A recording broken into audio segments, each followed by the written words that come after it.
नमस्कार विद्यार्थियों। आज हम लेसन नंबर 3 से पॉपुलेशन डेंसिटी वाला टॉपिक लेकर के आए हैं।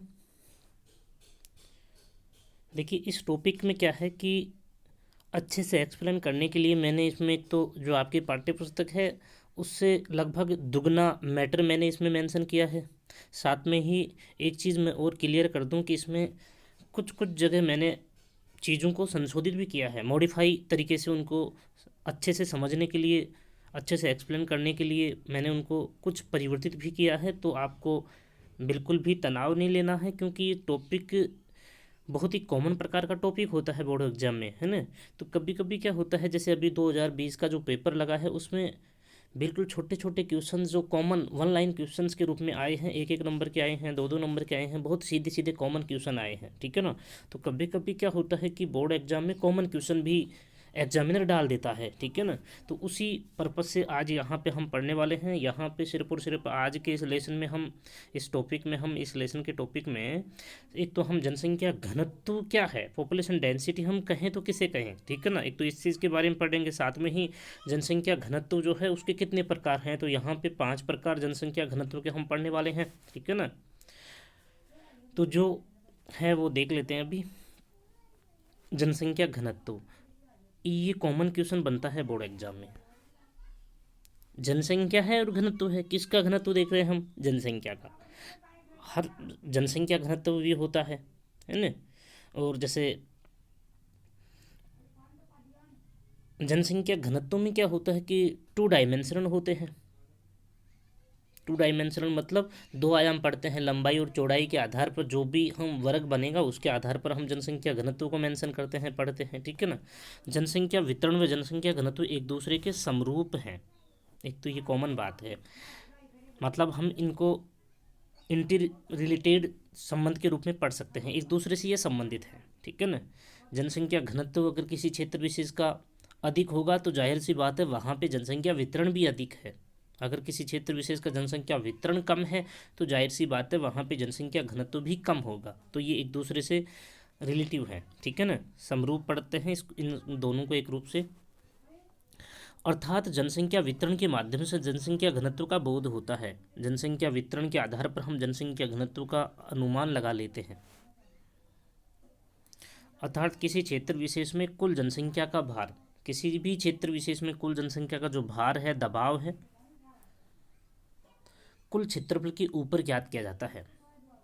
कुल जनसंख्या का जो भार या दबाव जो है कुल क्षेत्रफल के ऊपर ज्ञात किया जाता है। मतलब क्या हुआ, एक तरह से यहाँ पे जनसंख्या घनत्व को ज्ञात करने का जो साधारण सूत्र माना जाता है उसको हम देख पा रहे हैं, कुल जनसंख्या बटे कुल क्षेत्रफल। इस प्रकार का ये जनसंख्या घनत्व का सूत्र है जिसकी बात हम आगे जाकर के करने वाले हैं। तो कुल जनसंख्या के भार या दबाव को कुल क्षेत्रफल के ऊपर ज्ञात किया जाता है। जनसंख्या घनत्व के अंतर्गत जनसंख्या व क्षेत्रफल का अनुपात ज्ञात किया जाता है। आगे ना वही बात, तो ये सूत्र बन गया। जनसंख्या घनत्व के अंतर्गत हम किसको ज्ञात करते हैं, कुल जनसंख्या बटे कुल क्षेत्रफल, कुल जनसंख्या बटे कुल क्षेत्रफल, ठीक है ना, ये सूत्र बन जाता है। तो इन दोनों के मध्य में कुल जनसंख्या तथा कुल क्षेत्रफल के मध्य में जो संबंध होता है, जो अनुपात होता है, उसे हम जनसंख्या घनत्व कहते हैं। इसमें मानव व भूमि के बदलते प्रारूपों की व्याख्या की जाती है। मानव और भूमि के मध्य में जो संबंध होता है ना, वो किस प्रकार से बदलता है। मानव के व्यवसाय भी भूमि के अकॉर्डिंग बदलते रहते हैं। जिस प्रकार से भूमि परिवर्तित होती रहती है उसी प्रकार से मानव के जो व्यवसाय हैं वो भी बदलते रहते हैं। तो बदलते हुए प्रारूपों का अध्ययन किया जाता है।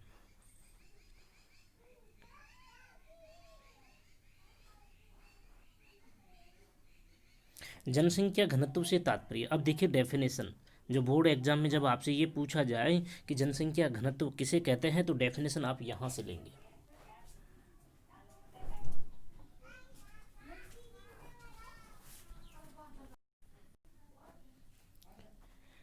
देखिए डेफिनेशन देखते हैं।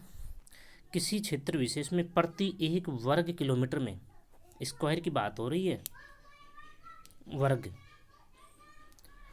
निवास करने वाले लोगों की संख्या को ही जनसंख्या घनत्व कहते हैं। बिल्कुल ऐसे कैसे लिखना है, एक शब्द भी आप इसमें हटा नहीं सकते। डेफिनेशन जब आपसे कॉमन क्वेश्चन किया जाए बोर्ड एग्जाम में, जनसंख्या घनत्व किसे कहते हैं, पॉपुलेशन डेंसिटी क्या होता है, तो वहाँ पे आप आंसर क्या लिखेंगे किसी क्षेत्र विशेष में प्रति एक, ये बिल्कुल लगेगा, ये चिन्ह लगेगा, प्रति एक वर्ग किलोमीटर में निवास करने वाले लोगों की संख्या को ही जनसंख्या घनत्व कहते हैं।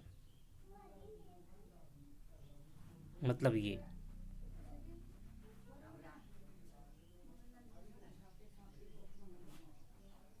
प्रति एक वर्ग किलोमीटर, ये इस प्रकार से मेंशन किया जाएगा। प्रति का शब्द हिंदी में भी लिख सकते हैं आप, प्रति एक वर्ग किलोमीटर, ठीक है ना, इस रूप में आप लिख सकते हैं। निवास करने वाले जो लोग हैं उनकी संख्या को जनसंख्या घनत्व कहते हैं। बिल्कुल एज इट ऐसे कैसी डेफिनेशन आप अच्छे से तैयार कर लेंगे। प्रति एक वर्ग किलोमीटर का मतलब ये होता है कि जैसे मान लीजिए 1 किलोमीटर तो ये, ठीक है ना, 1 किलोमीटर ये, 1 किलोमीटर तो ये दूरी हो गई और 1 किलोमीटर ये दूरी हो गई। अब ये पूरा जो है एक वर्ग बन गया ना, तो इस वर्ग के भीतर जितनी भी जनसंख्या होगी वही क्या कहलाएगी, जनसंख्या घनत्व कहलाएगा। प्रति एक वर्ग किलोमीटर यही कहलाएगा, ठीक है ना। दूसरे शब्दों में किसी क्षेत्र विशेष में कुल जनसंख्या, अब देखिए दूसरी परिभाषा क्या है, अच्छा एक लाइन ऊपर और रह गई है। इसके द्वारा जनसंख्या को प्रतिशत में व्यक्त किया जाता है। जनसंख्या घनत्व को किस में व्यक्त किया जाता है, प्रतिशत में, ठीक है ना। अब दूसरी परिभाषा देखिए, समझने के तौर पर दूसरी परिभाषा जो है उसको भी हम देख लेते हैं। दूसरे शब्दों में किसी क्षेत्र विशेष में कुल जनसंख्या तथा कुल क्षेत्रफल के मध्य, कुल जनसंख्या तथा कुल क्षेत्रफल के मध्य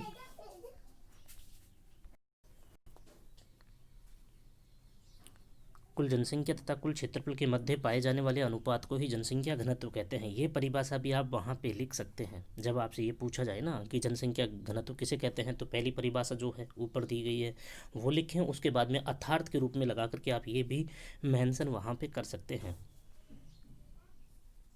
कुल जनसंख्या तथा कुल क्षेत्रफल के मध्य में जो भी अनुपात होगा वही क्या होगा, जनसंख्या घनत्व होगा।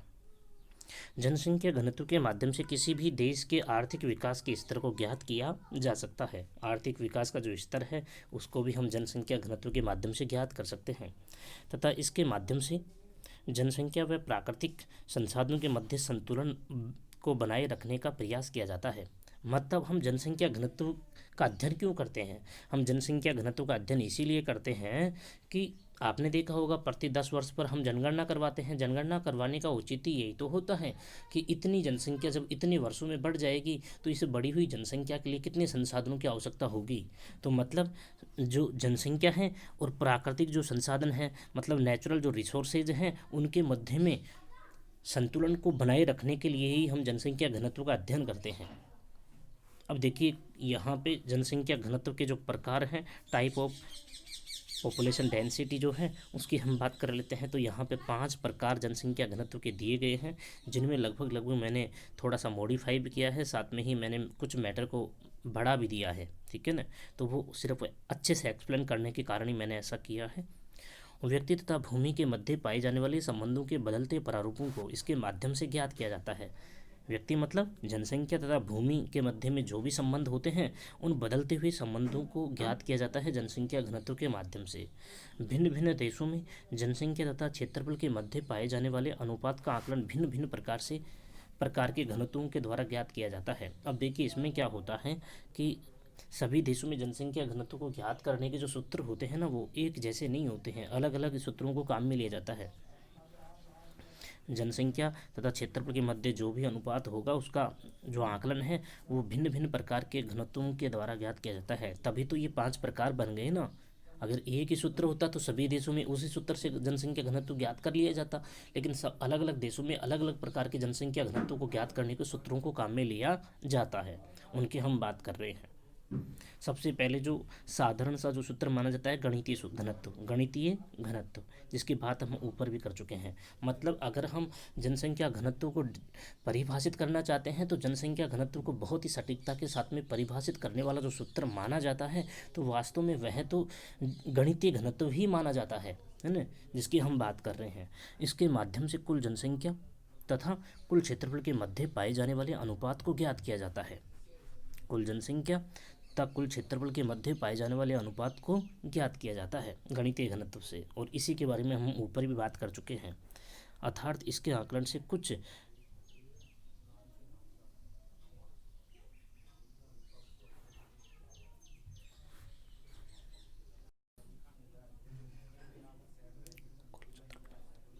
अर्थात इसके आकलन से कुल जनसंख्या का दबाव, कुल जनसंख्या का जो दबाव है कुल क्षेत्रफल पर ज्ञात किया जाता है। कुल जनसंख्या के दबाव को कुल क्षेत्रफल पर ज्ञात कर लिया जाता है। गणितीय घनत्व की बात कर रहे हैं हम। अतः इस घनत्व को व्यक्ति भूमि अनुपात भी कहते हैं। व्यक्ति भूमि अनुपात भी कहते हैं क्योंकि व्यक्ति मतलब जनसंख्या और भूमि मतलब जो धरातल है, जो क्षेत्रफल जिसका हम ज्ञात कर रहे हैं। क्षेत्रफल मतलब किसका ज्ञात कर रहे हैं? क्षेत्रफल, हम भूमि का क्षेत्रफल ज्ञात कर रहे हैं, ठीक है ना। तो जनसंख्या और भूमि के मध्य में जो अनुपात है, उस अनुपात के आधार पर ही हम इसको क्या बोल देते हैं? व्यक्ति भूमि अनुपात भी कह देते हैं। अब देखिए गणितीय सूत्र, ये सूत्र भी कभी कभी क्या होता है, जनसंख्या घनत्व किसे कहते हैं? जनसंख्या घनत्व को ज्ञात करने का सूत्र लिखिए। तो जब आपसे ये पूछा जाए कि जनसंख्या घनत्व को ज्ञात करने का सूत्र लिखिए, तो आपको या वहाँ पे ये सूत्र लिखना पड़ेगा, चाहे वो आपको ये बोले चाहे नहीं बोले कि गणितीय घनत्व क्या है, ठीक है ना। गणितीय घनत्व अगर डायरेक्ट नाम लेता है तब भी आपको ये लिखना है, और अगर वो ये कहता है जनसंख्या घनत्व का सूत्र लिखिए, तो जनसंख्या घनत्व का सूत्र ये माना जाता है, कॉमन सूत्र जो है वो ये माना जाता है, कुल जनसंख्या बटे कुल क्षेत्रफल, ठीक है ना। इस रूप में आप ध्यान करेंगे, और इसी को हम जनसंख्या घनत्व कह रहे हैं। कुल जनसंख्या तथा कुल क्षेत्रफल के मध्य में जो अनुपात है, इन दोनों के मध्य में जो अनुपात है ना, इन दोनों के मध्य में जो अनुपात है वही क्या है? जनसंख्या घनत्व है। और जनसंख्या घनत्व को हम गणितीय घनत्व के द्वारा परिभाषित करते हैं। इस सूत्र के माध्यम से जनसंख्या व क्षेत्रफल का अनुपात ज्ञात किया जाता है। जो ऊपर अभी हमने सूत्र देखा है, उसके द्वारा जनसंख्या व क्षेत्रफल का जो अनुपात होता है दोनों के मध्य में, उसको ज्ञात किया जाता है। इस सूत्र का प्रदर्शन वर्णमात्री, वर्ण का मतलब क्या होता है? रंग होता है। वर्णमात्री रंग, वर्ण का मतलब क्या होता है? रंग होता है। स्पेक्ट्रम है ना, स्पेक्ट्रम होते हैं, रंग होते हैं, वर्ण होते हैं, ठीक है ना। तो वर्णमात्री जिसको हम कोरोप्लैत विधि द्वारा ज्ञात किया जाता है। मतलब वर्णमात्री को हम अंग्रेजी में क्या कहते हैं? कोरोप्लैत कहते हैं। यहाँ पे ये आधा पे है, कोरोप्लैत विधि द्वारा ज्ञात किया जाता है। वर्णमात्री को कोरोप्लैत मेथड भी कहते हैं। देखिए इसमें क्या होता है कि वास्तव में जैसे मान लीजिए अब राजस्थान के 33 ज़िले हैं। अब 33 ज़िलों में जिस ज़िले का जनसंख्या घनत्व ज़्यादा है, जैसे जयपुर का है, ठीक है ना। अब जयपुर में हम सबसे गहरा कलर भरेंगे। उसके बाद में जैसे जैसे जनसंख्या घनत्व जैसलमेर का सबसे कम है, अब जैसलमेर में हल्का कलर हम वहाँ पे दर्शाएंगे। तो इस प्रकार से जब हम वर्णों के द्वारा या रंगों के द्वारा जब हम किसी भी चीज़ को प्रदर्शित कर देते हैं, तो उस विधि को हम वर्णमात्री विधि या कोरोप्लैत मेथड कहते हैं, ठीक है ना। गणितीय घनत्व को सबसे प्रसिद्ध घनत्व का प्रकार माना जाता है। प्रसिद्ध तभी तो हम इसके द्वारा जनसंख्या घनत्व को भी परिभाषित कर देते हैं ना। विश्व स्तर पर सबसे अधिक इसे काम में लिया जाता है। विश्व स्तर पर सबसे अधिक इसी काम में लिया जाता है तथा इसे प्रतिशत में ज्ञात किया जाता है। इसे प्रतिशत में क्या ज्ञात किया जाता है, ये बात हम ऊपर भी कर चुके हैं। गणितीय घनत्व को ही प्रतिशत में ज्ञात किया जाता है। दूसरे नंबर का देखिए आर्थिक घनत्व। 5 हैं। घनत्व के कितने प्रकार हैं? 5 हैं। गणितीय घनत्व हमने पढ़ लिया, जिसमें कुल जनसंख्या बटा कुल क्षेत्रफल था, है ना। अब आर्थिक घनत्व की हम बात कर रहे हैं। इनके सूत्र आप जरूर ध्यान करेंगे। इस घनत्व का आकलन प्राकृतिक संसाधनों की कुल मात्रा तथा कुल जनसंख्या के अनुपात के रूप में किया जाता है। प्राकृतिक जो संसाधन हैं उनकी कुल मात्रा तथा कुल जनसंख्या के अनुपात के रूप में ज्ञात किया जाता है। इसके माध्यम से कुल जनसंख्या का प्राकृतिक संसाधनों पर दबाव ज्ञात किया जाता है। अर्थात इसके माध्यम से कुल जनसंख्या का जो प्राकृतिक जो संसाधन है उनके ऊपर जो दबाव है उसे ज्ञात किया जाता है। अब सूत्र देखिए आप, कुल जनसंख्या बटे कुल संसाधन। तो कुल जनसंख्या का और कुल संसाधनों के मध्य में जो अनुपात होगा वही तो क्या होगा? आर्थिक घनत्व होगा। तो बहुत ही कॉमन सा है ये, तो इसको आप अच्छे से ध्यान कर लेंगे। कायिक घनत्व को हम भौतिक घनत्व भी कहते हैं। कायिक घनत्व को हम भौतिक घनत्व भी कहते हैं। कायिक जैसा लिखा हुआ है वैसा ही, आपकी किताब में रॉन्ग लिखा हुआ है तो उसे आप ध्यान नहीं करें, ये जो है वो शब्द शुद्ध लिखा हुआ है, ठीक है ना। तो कायिक घनत्व को ही हम भौतिक घनत्व भी कहते हैं। देखिए ये क्या है। इस घनत्व के माध्यम से कुल जनसंख्या तथा कुल कर्षित भूमि के अनुपात को ज्ञात किया जाता है। एक तो कुल जनसंख्या तथा कुल कर्षित भूमि, जिस भूमि पर कृषि की जाती है उसे हम कर्षित भूमि कह रहे हैं, ठीक है ना। बंजर भूमि इस भूमि के अंतर्गत नहीं आती है। कुल कर्षित भूमि जिसके ऊपर कृषि की जा रही है, तो कुल जनसंख्या तथा कुल कर्षित भूमि के मध्य जो अनुपात होगा वो किसके द्वारा ज्ञात किया जाएगा, कायिक घनत्व के द्वारा ज्ञात किया जाएगा। और इसका सूत्र देखिए नीचे, कुल जनसंख्या बटे कुल कर्षित भूमि का क्षेत्रफल, कुल कर्षित भूमि का क्षेत्रफल, कुल भूमि का क्षेत्रफल नहीं है यहाँ पे, कर्षित शब्द जरूर आप ये ध्यान कर लेंगे। कायिक घनत्व में कर्षित शब्द आप जरूर ध्यान करेंगे, क्योंकि कृषि योग्य भूमि का क्षेत्रफल आप देख रहे हैं, कुल जनसंख्या बटे कुल कृषि योग्य भूमि का क्षेत्रफल। कृषि योग्य भूमि का क्षेत्रफल लिख दीजिए या तो आप, या कुल कर्षित भूमि का क्षेत्रफल लिख दीजिए, ठीक है ना। अब देखिए यहाँ पे इस घनत्व के माध्यम से कृषि प्रधान देशों में, अब इस प्रकार का जो है कायिक घनत्व कौन से देशों में काम में लिया जाता है, या कायिक घनत्व के द्वारा कौन से देशों में घनत्व ज्ञात किया जाता है, जिन देशों की अर्थव्यवस्था कृषि प्रधान देशों के रूप में है या कृषि के ऊपर निर्भर करती है, घनत्व का आकलन किया जाता है। इस घनत्व के अंतर्गत गैर कृषित क्षेत्र को शामिल नहीं किया जाता। अभी हम ऊपर बात कर रहे थे ना, बंजर भूमि को शामिल नहीं करेंगे, गैर कृषित क्षेत्र को इसमें शामिल नहीं किया जाता है। जिस भूमि के ऊपर, भूमि के जितने भाग के ऊपर कृषि कार्य किया जाता है उस भूमि को इसमें शामिल किया जाता है। गैर कृषि जिसके ऊपर कृषि कार्य किया ही नहीं जाता उस भूमि को इसके अंतर्गत शामिल नहीं किया जाता है। इस चीज़ को भी आप ध्यान कर लेंगे। तो कर्षित भूमि को इसमें शामिल किया जाता है। 4 नंबर देखिए, कृषि घनत्व। एग्रीकल्चर जो डेंसिटी है उसकी हम बात कर रहे हैं। इस घनत्व के माध्यम से कुल कर्षित भूमि तथा कृषि में संलग्न जनसंख्या, अब जनसंख्या तो कुल जनसंख्या तो आ ही रही थी, लेकिन अब सिर्फ उस जनसंख्या को मेंशन किया जाएगा जो जनसंख्या सिर्फ कृषि कार्य में लगी हुई है।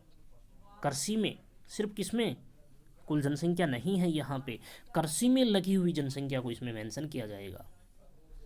कृषि में संलग्न जनसंख्या के अनुपात को ज्ञात किया जाता है किसके द्वारा, कृषि घनत्व में। कृषि में संलग्न कुल जनसंख्या या कृषक जनसंख्या, जिसको हम शॉर्ट फॉर्म में क्या कह सकते हैं, कृषक जनसंख्या कह सकते हैं। अब देखिए सूत्र देखिए इसका, कृषि में संलग्न कुल जनसंख्या, संलग्न मतलब लगी हुई कुल जनसंख्या। कुल जनसंख्या यहाँ पे सिर्फ कुल जनसंख्या को मेंशन नहीं कर रहे हैं हम, सिर्फ और सिर्फ वह जनसंख्या जो कृषि में संलग्न है, कृषि में लगी हुई है, जिनकी अर्थव्यवस्था कृषि पर ही आधारित है, ऐसी जनसंख्या की हम बात कर रहे हैं। गैर कृषित या गैर कृषक जनसंख्या को हम इसमें शामिल नहीं कर रहे हैं। तो कृषि में लगी हुई जनसंख्या मतलब जिसको हम शॉर्ट फॉर्म में कृषक जनसंख्या कह सकते हैं, बटे कृषित भूमि का क्षेत्रफल। जिस भूमि के ऊपर सिर्फ कृषि की जा रही है उस भूमि को इसमें हम शामिल कर रहे हैं, कृषित भूमि का क्षेत्रफल। तो कृषक जनसंख्या बटे कृषित भूमि का क्षेत्रफल, इसको हम इस रूप में भी लिख सकते हैं, ठीक है ना। अब यहाँ पे देखिए थोड़ा सा एक्स्ट्रा मैटर के रूप में, हालांकि पूरा जो ये टॉपिक है इसमें काफ़ी सारा मैटर मैंने मेरी तरफ से अलग से लिखवाया हुआ है, तो आप भी उसी रूप में ध्यान कर लें, क्योंकि बड़ी कक्षाओं में आपके काम आने वाला है ना। कृषि घनत्व ये प्रोपोर्शनल चिन्ह है यहाँ पे, इस प्रकार से ये कृषि घनत्व और ये चिन्ह लगा हुआ है प्रोपोर्शनल जिसको बोलते हैं, 1/, कृषि उत्पादकता, ये एक तरह से ये समीकरण बन गया है, ठीक है ना। कृषि घनत्व प्रोपोर्शनल बटा 1/, कृषि उत्पादकता। अब देखिए इस चिन्ह का मतलब क्या होता है, जिन देशों में कृषि घनत्व उच्च पाया जाता है, जिन देशों में कृषि घनत्व उच्च पाया जाता है उन देशों में कृषि उत्पादकता कम पाई जाती है। कृषि घनत्व उच्च होगा तो कृषि की उत्पादकता कैसी होगी, कम होगी। अर्थात कृषि घनत्व तथा कृषि उत्पादकता के मध्य में विलोमानुपाती, ये बटे में 1 लग गया ना, इसका मतलब ही क्या हो गया, समीकरण कौन सा हो गया, 11th क्लास में ऐसे समीकरण हमने बहुत सारे पढ़े हैं। तो बटे में 1 लग गया, इसका मतलब क्या हुआ, विलोमानुपाती संबंध को प्रदर्शित कर रहा है अभी ये जो समीकरण है। अगर इसमें से 1 नहीं होता, सिर्फ ये प्रोपोर्शनल चिन्ह होता, कृषि घनत्व प्रोपोर्शनल चिन्ह और कृषि उत्पादकता होता, तो ये सिर्फ समानुपाती चिन्ह के रूप में होता, समानुपाती संबंध प्रदर्शित करता। लेकिन 1/1 लग गया ना, वहीं पे ये विलोमानुपाती संबंध को प्रदर्शित करता है, ठीक है ना। तो कृषि घनत्व तथा कृषि उत्पादकता के मध्य में विलोमानुपाती संबंध पाया जाता है। अगर कृषि घनत्व अधिक होगा तो कृषि उत्पादकता कम होगी, अगर कृषि घनत्व कम होगा तो कृषि उत्पादकता अधिक होगी। ये इस प्रकार का संबंध इनके मध्य में पाया जाता है। 5 नंबर पर देखिए पौष्टिक घनत्व। पौष्टिक घनत्व कहते हैं इसको, और इसको ही पोषण घनत्व भी कहते हैं, ठीक है ना। पोषण घनत्व कह दीजिए या पौष्टिक घनत्व कह दीजिए। इस घनत्व के आकलन के माध्यम से कुल जनसंख्या तथा कुल खाद्य फसलों के मध्य, खाद्य फसलें, सभी खाद्य फसलें जो हैं वो इसके अंतर्गत आ रही हैं। कुल मतलब सभी खाद्य फसलें, सिर्फ खाद्य फसलें ही आ रही हैं, व्यापारिक फसलें या नकदी फसलें नहीं आ रही हैं, सिर्फ खाद्य फसलें जिनका मतलब खाने में उपयोग किया जाता है, ऐसी फसलें, ठीक है ना। तो कुल खाद्य फसलें के मध्य पाए जाने वाले अनुपात को ज्ञात किया जाता है। कुल जनसंख्या बटे कुल खाद्य फसलों के मध्य में जो भी अनुपात होगा वो इस सूत्र के द्वारा ज्ञात किया जाएगा। देखिए हम दो चीज़ें, हम यहाँ पे मैं एक चीज़ और मेंशन कर लूँ कि इस सूत्र के द्वारा आप इसको परिभाषित कर सकते हैं, इस सूत्र के द्वारा आप इसको परिभाषित कर सकते हैं और सूत्र को आप इस रूप में भी लिख सकते हैं, ठीक है ना। तो ज़्यादा इनमें आपको दिमाग लगाने की ज़रूरत नहीं है, सूत्र याद हो गया तो आप इसको परिभाषित कर सकते हैं। अब देखिए जैसे मान लीजिए सूत्र से हम बात करें पोषण घनत्व या पौष्टिक घनत्व क्या होगा, तो कुल जनसंख्या बटा कुल खाद्य फसलों का क्षेत्रफल, ठीक है ना, कुल खाद्य फसलों का क्षेत्रफल। तो हम बात ये कर रहे हैं कि कुल जनसंख्या तथा कुल खाद्य फसलों का क्षेत्रफल जो है उनके इन दोनों के मध्य में जो अनुपात होगा वही क्या होगा, वही पोषण घनत्व या पौष्टिक घनत्व होगा ना। तो यहाँ पे कुल खाद्य फसलों का क्षेत्रफल, कुल शब्द और लगा देंगे आप, ठीक है ना, कुल शब्द और लगा देना, कुल खाद्य फसलों का क्षेत्रफल। अब देखिए यहाँ पे हम नीचे बात कर लें, इस घनत्व के माध्यम से जनसंख्या की शारीरिक क्षमता का बोध होता है, जनसंख्या की शारीरिक क्षमता का बोध होता है।